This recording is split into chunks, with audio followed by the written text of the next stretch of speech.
I want to show you something real quick about the pan that I was using to cook down my pasta sauce.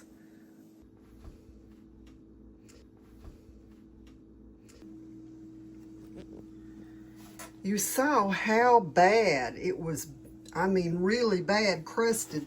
It's stained, got a little bit of stain around it, but it's clean.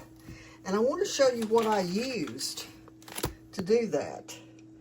These things are awesome for cleaning up burnt on anything, really. It's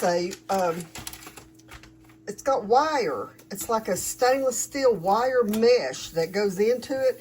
And I mean, I've used other kinds of scrubbers, but this kind of scrubber, I'll let you see here again what it is. These are amazing.